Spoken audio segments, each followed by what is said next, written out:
আউযু বিল্লাহি মিনাশ শাইতানির রাজীম।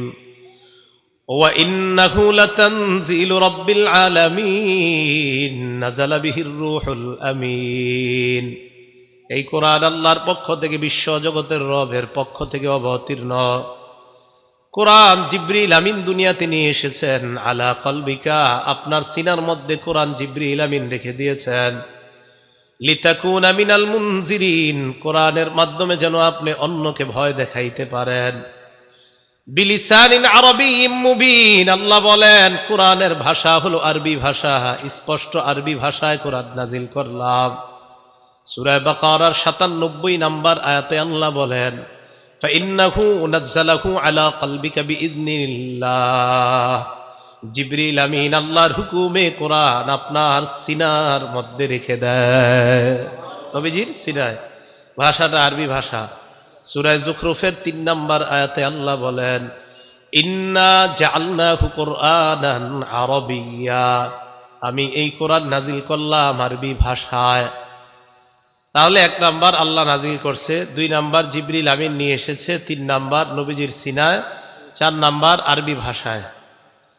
৫ নাম্বার, কোরআনের সামনে পিছনে কোনো বাতিল অনুপ্রবেশ করতে পারে না। সূরা ফুসসিলাতের ৪২ নাম্বার আয়াতে আল্লাহ বলেন লা ইয়াতিহিল বাতিলু মিন বাইনি ইয়াদাইহি ওয়ালা মিন খালফিহি, কোরআনের সামনে এবং পিছনে কোনো বাতিল অনুপ্রবেশ করতে পারে না, কোনো বাতিল আসতে পারে না। ৬ নাম্বার, কোরআনের বিপক্ষে কোনো প্রমাণ টিকতে পারে না। সূরা ফুরকানের ৩৩ নাম্বার আয়াতে আল্লাহ বলেন ওয়ালা ইয়াতুনাকা বিমাসালিন ইল্লা জিনাকা বিল হক ওয়া আহসানা তাফসীরা। আল্লাহ বলেন তারা আপনার কাছে যে কোনো দৃষ্টান্ত নিয়ে আসে কোরআনের বিরুদ্ধে, আমি আল্লাহ এর চাইতে উত্তম ব্যাখ্যা তাদেরকে জানা দেই। তারা কোনো প্রমাণ পেশ করলে এগুলা বেল থাকে না, খাওয়া থাকে না। সূরা আম্বিয়াতে আল্লাহ বলেন বাল নাকযিফু বিল হাক্কি আলাল বাতিল, আমি আল্লাহ বাতিলের উপর হককে যখন নিক্ষেপ করি ফায়াদমাগুহু ফাইদা হুয়া যাহিক, হক বাতিলকে চূর্ণ বিচূর্ণ করে দেয়। কোরআন এমন এক হক, এটা যখন বাতিলের উপর পড়বে এই বাতিল আর টিকবে না, বাতিল চূর্ণ বিচূর্ণ হয়ে যাবে। তাই কোরআন মুসলমানের সবচাইতে প্রধান একটা অস্ত্রের নাম হলো কোরআন। এই কোরআন ছেড়ে দেওয়া যাবে না, কোরআন ছেড়ে দেওয়া যাবে না। ৭ নাম্বার, কোরআন নূর, কোরআন আলো। এই কোরআনের কাছে যারা যাবে, এই কোরআনের আলোর দ্বারা আল্লাহ তাদেরকে হেদায়েত দান করবে। সূরা শুরা ৫২ নাম্বার আয়াত আল্লাহ বলেন ওয়ালাকিন জাআলনাহু নূরান নাহদি বিহি মান নাশাউ মিন ইবাদিনা। আল্লাহ বলেন এই কোরআন এমন এক নূর, এই নূরের মাধ্যমে আমার বান্দাদের মধ্য থেকে যাদেরকে চাই আমি আল্লাহ তাদেরকে হেদায়েত দিয়ে দেই, আমি তাদেরকে আলো দেখা দেই। ৮ নাম্বার, কোরআন এমন এক কোরআন, এটা হলো আরোগ্য, কোরআন হলো হেদায়েত, কোরআন হলো রহমত। সূরা ইউনূসের ৫৭ নাম্বার আয়াতে আল্লাহ বলেন ইয়া আইয়ুহান নাস ক্বাদ জাআতকুম মাউইযাতুম মির রাব্বিকুম ওয়া শিফাউল লিমা ফিস সুদূর। হে মানুষ, তোমাদের কাছে এমন এক উপদেশ এসেছে, কোরআন এমন এক উপদেশ, শিফাউল লিমা ফিস সুদূর, অন্তরের মধ্যে যত রোগ আছে, হিংসা বিদ্বেষ অহংকার যা আছে অন্তরের মধ্যে, এইগুলার ঔষধ যদি চাও কোরআন নিয়মিত তেলাওয়াত করা শুরু করে দাও, তোমার অন্তরের সমস্ত রোগ বিমারিগুলা বের হয়ে যাবে। কোরআন হলো আরোগ্য ওয়া হুদা, কোরআন হলো হেদায়েত ওয়া রাহমা লিল মুমিনিন। কোরআন গোটা জগতের যত মুমিন আছে তাদের জন্য হলো কোরআন রহমত। এলাকার মধ্যে যাদের ঘরে সবচাইতে কোরআন বেশি পাঠ করা হয়, ওই ঘরের মধ্যে আল্লাহ পাক রব্বুল আলামিন রহমতে পরিপূর্ণ করে দেয়। কোরআন রহমত, কোরআন হেদায়েত, কোরআন হলো আলো। খুব ভালো করে বুঝেন, আমি একটা বিষয়ের দিকে আগাইতেছি। ৯ নাম্বার, কোরআন এমন এক কিতাব যেটার মতো বানাইতে সারা পৃথিবীর জিন ইনসান মিলেও পারবে না। সূরা বানী ইসরাঈল ৮৮ নাম্বার আয়াত আল্লাহ বলেন কুল ইন ইজতামাআতিল ইনসু ওয়াল জিন্নু আলা আইয়াতু বিমিসলি হাযাল কুরআন।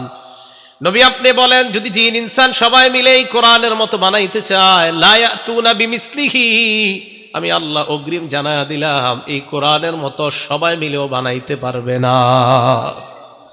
আচ্ছা, কোরআন বানাইতে পারবে না, এদেরকে বলেন 10টা সূরা বানায়া দিতে। সূরা হুদের 13 নম্বর আয়াতে আল্লাহ বলেন আম ইয়াকুলুনা ইফতারা, বেঈমানরা কয় মুহাম্মদ সাল্লাল্লাহু আলাইহি ওয়াসাল্লাম এই কোরআন নাকি নিজের পক্ষ থেকে বানিয়েছে। বলেন নাউজুবিল্লাহ। আল্লাহ তাদেরকে পাল্টা চ্যালেঞ্জ ছুড়ে দিলেন, কুল ফাতু বিআশরি সুওয়ারিম মিসলিহি মুফতারায়াত, মানুষ যদি কোরআন বানাইতে পারে তাহলে তোমরা কোরআনের মতো 10টা সূরা বানায়া দেখাও। কোরআন বানাইতে পারে না, 10টা সূরাও বানাইতে পারে না। আল্লাহ কয়ের পরেও তারা সন্দেহ করে। ঠিক আছে, এবার তাদেরকে বলো একটা সূরা বানায়া দেখাইতে। সূরা বাকারার 23 নম্বর আয়াতে আল্লাহ বলেন ওয়া ইন কুনতুম ফি রাইবিম মিম্মা নাযালনা আলা আবদিনা ফাতু বিসূরাতিম মিন মিসলি, যদি তোমরা আমি আমার নবীর উপর যা নাজিল করলাম, আমার বান্দা মুহাম্মদ সাল্লাল্লাহু আলাইহি ওয়াসাল্লামের উপর যা নাজিল করলাম, এই কোরআনের ব্যাপারে যদি তোমরা সন্দিহান হও, যদি সন্দেহ করো, ফাতু বিসূরাতিম মিন মিসলি, তাহলে কোরআনের মতো একটা সূরা বানায় দেখা দাও। পুরা কোরআন বানাইতে পারবে না, 10টাও পারবে না, একটাও পারবে না। আল্লাহ কয় ফাইল্লাম তাফআলু, পারো নাই তোমরা, ওয়ালান তাফআলু, কিয়ামত পর্যন্ত পারবা না। ফাত্তাকুন নার, তাহলে জাহান্নামের আগুনকে ভয় করো। আগুনের ভয় অন্তরের মধ্যে ঢুকাও। কোরআন যদি না মানো জাহান্নামে যাইতে হবে। যেহেতু 10টাও পারো নাই, একটাও পারো নাই, কোরআন বানাইতে পারো নাই, তাই কোরআন সবাইকে দাওয়াত দিয়ে দেয়, অতএব এই কোরআন মেনে কোরআনওয়ালা আল্লাহকে তোমরা মেনে নাও। কারণ কোরআন আল্লাহর কথা, আল্লাহর কালাম। কোরআন যিনি দিয়েছেন তিনি আল্লাহ, এজন্য আল্লাহকে মেনে নাও। আল্লাহর কোরআন যেহেতু তোমরা চ্যালেঞ্জ গ্রহণ করতে পারো না, তাই কোরআন মেনে নাও। 9, 10 এই কোরআন আল্লাহ নাজিল করেছেন, কোরআন হেফাজতের দায়িত্ব আল্লাহ নিয়েছেন। সূরা হিজর 9 নম্বর আয়াত আল্লাহ বলেন আউযু বিল্লাহি মিনাশ শাইতানির রাজীম ইন্না নাহনু নাযালনা যিকরা ওয়া ইন্না লাহু লাহাফিজুন, এই কোরআন আমি নাজিল করলাম, কোরআন আমি আল্লাহ হেফাজত করব। তাহলে কোরআন আল্লাহ নাজিল করলেন, কোরআন আল্লাহ হেফাজত করবেন। 11 নম্বর, কোরআন মানুষকে জান্নাতের সুসংবাদ দেয়, জাহান্নাম থেকে কোরআন মানুষকে ভয় দেখায়। সূরা ফুসসিলাতের 4 নম্বর আয়াতে আল্লাহ বলেন বাশীরা ওয়া নাযীরা, বাশীরা মানে হলো কোরআন মানুষকে জান্নাতের সুসংবাদ দেয়, ওয়া নাযীরা কোরআন মানুষকে জাহান্নাম থেকে ভয় দেখায়। এইগুলা হলো কোরআনের বৈশিষ্ট্য। কোরআন বানাইতে পারবে না। কোরআন নূর, কোরআন হেদায়েত, কোরআন রহমত। কোরআন আল্লাহ নাজিল করছে, জিবরিল আমিন নিয়ে এসেছেন, নবীজিকে দিয়েছেন, আরবি ভাষায় দিয়েছেন। অনেকে অনেক অভিযোগ করছে, সমস্ত অভিযোগ করার পরেও কোনো লাভ হয় নাই, কিয়ামত পর্যন্ত লাভ হবেও না। তাই কোরআন সবাইকে দাওয়াত দিচ্ছে, কোরআন যেন মেনে নেয়। মুসলমানদেরকেও কোরআন দাওয়াত দিচ্ছে, মুসলমান যেন নিয়মিত কোরআন তেলাওয়াত করে। নবীর মাধ্যমে আল্লাহ আমাদেরকে জানিয়ে দিয়েছেন। আল্লাহ বলেন উতলু মা উহিয়া ইলাইকা মিনাল কিতাব, আপনার কাছে ওহী হিসাবে যা অবতীর্ণ করা হয়, এই ওহীর বিষয়গুলা উতলু, আপনি তেলাওয়াত করে জনগণকে শোনায়া দেন। কোরআন পড়বেন সবাই ইনশাআল্লাহ। কোরআন পড়লে লাভ কি? লাভগুলো এবার শুনতে থাকেন। 1 নাম্বার, কোরআন যেই ঘরের মধ্যে বেশি পড়বে মানুষ, তাদেরকে প্রতিদান আল্লাহ বাড়ায়া দিবে। শুধু তাই নয়, তাদের মর্যাদা একের পর এক আল্লাহ বাড়াইতেই থাকবেন। সূরা ফাতির আয়াত নাম্বার 29, 30 নাম্বার আয়াতে আল্লাহ বলেন আউযু বিল্লাহি মিনাশ শাইতানির রাজীম ইন্নাল্লাযীনা ইয়াতলুনা কিতাবাল্লাহি ওয়া আকামুস সালাত ওয়া আনফাকু মিম্মা রাযাকনাহুম সিররাও ওয়া আলানিয়া, নিশ্চয়ই যারা আল্লাহর কোরআন তেলাওয়াত করে, 2 নাম্বার আকামুস সালাহ, নামাজ কায়েম করে, 3 নাম্বার আনফাকু মিম্মা রাযাকনাহুম সিররাও ওয়া আলানিয়া, গোপনে প্রকাশ্যে আমি যাদেরকে রিজিক দান করলাম, এই রিজিক থেকে যারা আল্লাহর রাস্তায় খরচ করে, ইয়ারজুনা তিজারা, তারা এমন ব্যবসার আশা করে, লান তাবুর, যেই ব্যবসায় কখনো লস নাই, যেই ব্যবসা কখনো ধ্বংস হবে না, যেই ব্যবসা লাভ আর লাভ। কোরআন পড়লে, নামাজ পড়লে, দান করলে কোনো লস নাই। তা লাভ কি? ফাতিরের 30 নম্বর আয়াতে আল্লাহ বলেন লিওয়াফিয়াহুম উজুরহুম, আল্লাহ তাদেরকে যেন তাদের পরিপূর্ণ প্রতিদান দিয়ে দেয়। ওয়ায়াজিদাহুম মিন ফাদলি, আল্লাহ যেন তাদেরকে প্রতিনিয়ত তাদেরকে অনুগ্রহ বৃদ্ধি করে দেয়। আয়াত প্রমাণ করে যেই ঘরের মধ্যে কোরআন তেলাওয়াত করা হয় ওই ঘরের মধ্যে যত সমস্যা অভাব অনটন আল্লাহ দূর করে দেয়। কোরআন পড়েন, সবাই কোরআন পড়েন। আগে কৃষকরাও সকালবেলা কোরআন পড়তো, সবাই কোরআন পড়তো আগে দেশ গ্রামে। 15-20 বছর আগে কোরআনের আওয়াজ ছিল। যেই মোবাইল আসলো হাতে হাতে, এখন শুধু মাসালা জিগায় মোবাইলে পড়লে হবে কি হবে না, এটা জিগাইতে জিগাইতে আর পড়ে না। হবে, অবশ্যই হবে, মোবাইলে পড়লেও হবে, কিন্তু পড়েননি। মোবাইলে পড়লে হবে কিন্তু পড়েন না তো। আল্লাহ আমাদেরকে কোরআন পড়ার তৌফিক দান করেন। 2 নাম্বার ফজিলত, কোরআনের সাথে যে মহব্বত লাগায়, কোরআনের সাথে যে ভালোবাসা স্থাপন করে, উনি যদি বস্তিরও হয় 10 তলার হয় তার দাম বেড়ে যায়। কি বললাম? বস্তির হইলেও দাম বেড়ে যায়। দলিল ইবনে মাজা হাদিসের একটা কিতাব আছে, এই কিতাবের 218 নাম্বার হাদিস, মুসলিম শরীফও আসছে হাদিসটা। হযরত ওমর ইবনুল খাত্তাব রাদিয়াল্লাহু তাআলা আন তখন আমিরুল মুমিনিন, তিনি মক্কায় একজনকে প্রশাসনিক কাজে দায়িত্ব দিলেন। যাকে দায়িত্ব দিলেন তার নাম রাফি ইবনু আব্দুল হারিস। শুধু রাফি মনে রাখলে চলবে, রাফি বলেন কি নাম? ওনাকে মক্কার প্রশাসনিক কাজের দায়িত্ব দিলেন ওমর ইবনুল খাত্তাব। এই রাফি লাকিয়া ওমর ইবনুল খাত্তাব বিউসফান, উসফান নামে একটা জায়গা আছে। এই জায়গায় হযরত ওমর ফারুকের সাথে মক্কার ওই প্রশাসক হযরত ওমরের সাথে দেখা করলেন। মক্কার আশেপাশে আবার ছোট ছোট এলাকা আছে, ওই এলাকায় আবার যারা দায়িত্বশীল তাদের লিডার আবার ওই মক্কার প্রশাসনিক কাজের প্রধান যিনি, আবার বুঝেন সবার প্রধান আমিরুল মুমিনিন হযরত ওমর।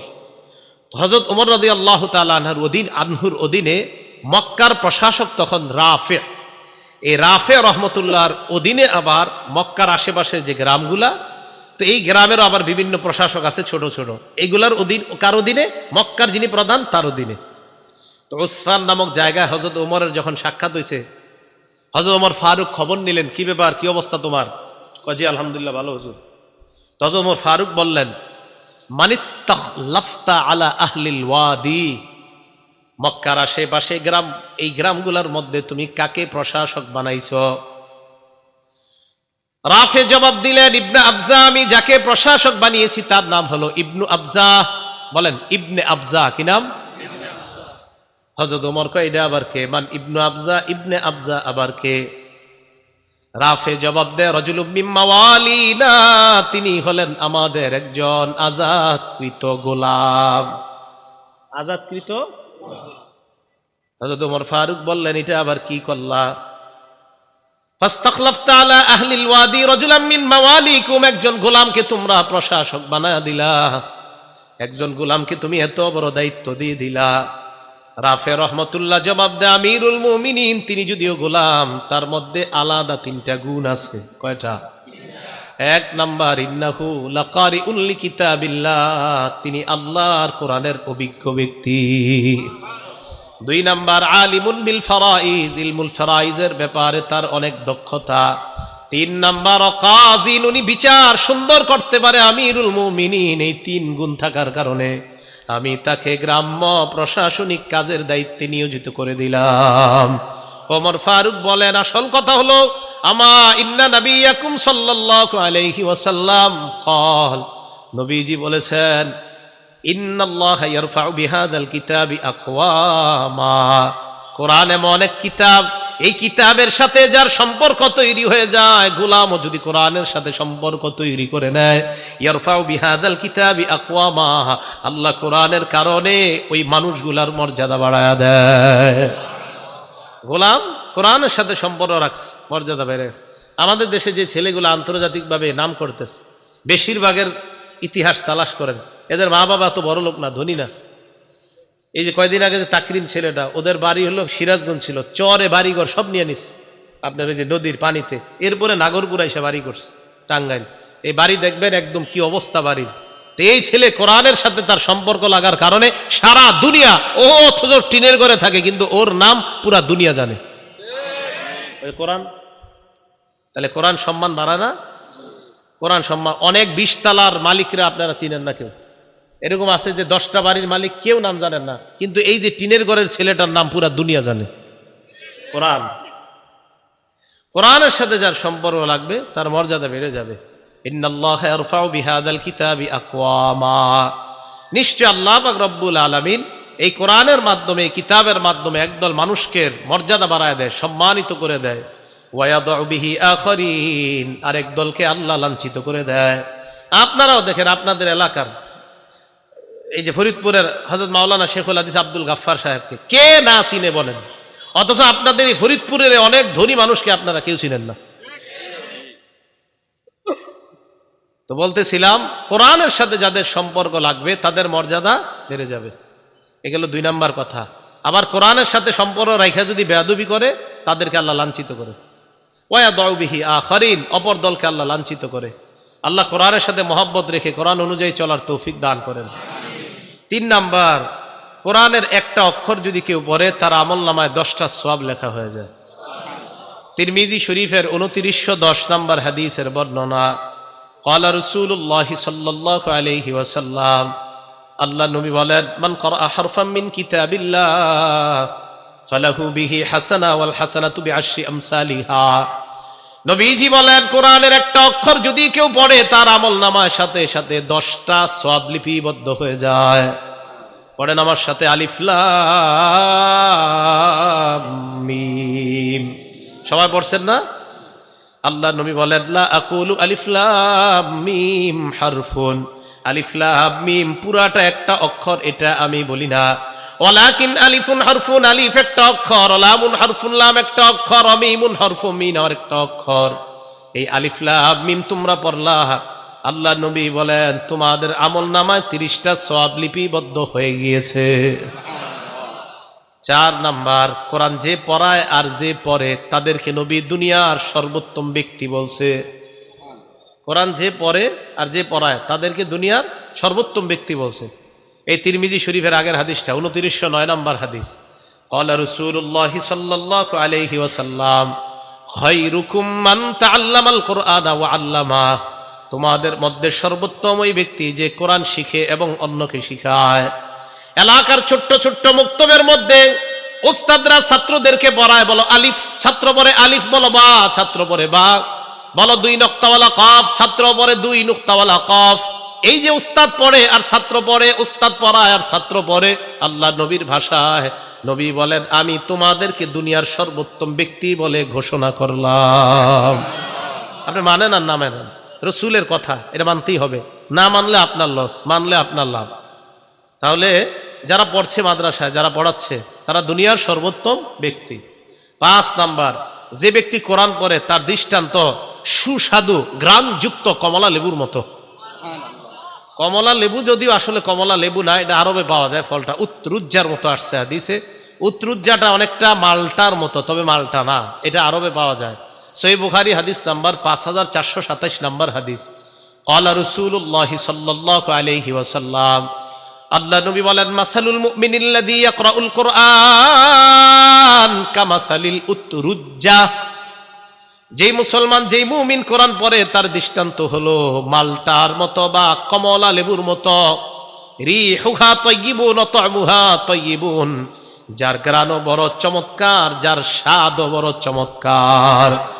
ইমানদার যদি কোরআন পড়ে ইমানের কারণে আর কোরআন পড়ার কারণে, এই 2টা গুণের কারণে, 1 নাম্বার ইমান, 2 নাম্বার কোরআন, দুটোটার কারণে ওই ইমানদার আল্লাহর কাছে স্বাদ এবং ঘ্রাণওয়ালা ইমানদার হয়ে যায়। একজন কোরআন পড়ে আর একজন পড়ে না, আল্লাহ কয় এটার ঘ্রাণ আছে আমার কাছে খুব বেশি, আল্লাহর কাছে ঘ্রাণযুক্ত ইমানদার হয়ে যায়। ওয়া মাসালুল মুমিনিল্লাযী লা ইয়াকরাউল কুরআন, যে ইমানদার কোরআন পড়ে না তার দৃষ্টান্ত মাসালুত তামর, খেজুরের মতো। বলেন যে ইমানদার কোরআন পড়ে না তার দৃষ্টান্ত কার মতো? খেজুর। খেজুর কিসের মতো? খেজুরের মতো। লা রিহালাহা, লা রিহালাহা, খেজুরের ঘ্রাণ নাই। ওয়া তা'মুহা তাইয়িবুন, তবে খেজুর মিষ্টি। তা'মুহা হুলবুন, তার মিষ্টতা আছে। ইমান আর থাকার কারণে তার মাঝে একটা স্বাদ আছে, কিন্তু কোরআন না পড়ার কারণে তার ঘ্রাণ নাই। তাহলে 2 মুমিন একসাথে আছে, একজন কোরআন পড়ে আরেকজন কোরআন পড়ে না। ইমানের কারণে তার স্বাদ আছে, আরেক মুমিনের ইমানও আছে, কোরআনও আছে, তার স্বাদও আছে, আবার আজীব একটা ঘ্রাণও আছে, তার একটা ঘ্রাণও আছে। তিন নাম্বার ওমাসালুল মুনাফিকিল্লাযী ইয়াকরাউল কুরআন কামাসালির রাইহানা। দেখেন কোরআনের কি দাম। কোন মুনাফিক যদি কোরআন পড়ে তার ফুলের মতো, কোন মুনাফিক কোরআন পড়ে তার দৃষ্টান্ত গোলাপ ফুলের মতো। গোলাপ ফুল কেমন কয়? রিহুহা তাইয়িবুন, এই গোলাপ ফুলের ঘ্রাণ বড় চমৎকার। তা'মুহা মুররুন, তবে স্বাদ একদম তিতা। মুনাফিক হওয়ার কারণে স্বাদ নাই, তবে ঘ্রাণ আছে। চার নাম্বার ওমাসালুল মুনাফিকিল্লাযী লা ইয়াকরাউল কুরআন, যে মুনাফিক সমাজে বইলা বেড়ায় আমি ইমানদার, আসলে ইমানদার না, দিলেও ইমান নাই, মুখে শুধু বলে ইমানদার। এক নাম্বার তার মুনাফিকি পরিচয়। দুই নাম্বার সে কোরআন পড়ে না, নামাজও পড়ে না, কোরআনও পড়ে না। তার দৃষ্টান্ত কামাসালিল হানজালা, মাকাল ফলের মতো, যে মাকাল ফলের ঘ্রাণও নাই, তার স্বাদ একদম তিতা। তাহলে যেই ইমানদার কোরআন পড়ে তার দৃষ্টান্ত গ্রানওয়ালা এবং স্বাদওয়ালা ফলের মতো। তাহলে আমরা ইনশাআল্লাহ গ্রানওয়ালা এবং স্বাদওয়ালা ইমানদার যেন হতে পারি, আল্লাহ তৌফিক দান করেন। তাই মাদ্রাসায় যে ছেলেগুলা পড়াশোনা করে, আপনারা বলেন মক্তবে, মাদ্রাসায় অথবা উলামায়ে কেরাম যারা পড়ায়, তাদের তো 24 ঘন্টা তাদের থেকে একটা ওই কোরআনের গ্রান বের হতেই থাকে। সুবহানাল্লাহ। কি কথা বিশ্বাস হয়েছে তো সবার? কেন হবে না? বুখারী শরীফের 5427 নম্বর হাদিসের বর্ণনা বললাম এটা। 6 নাম্বার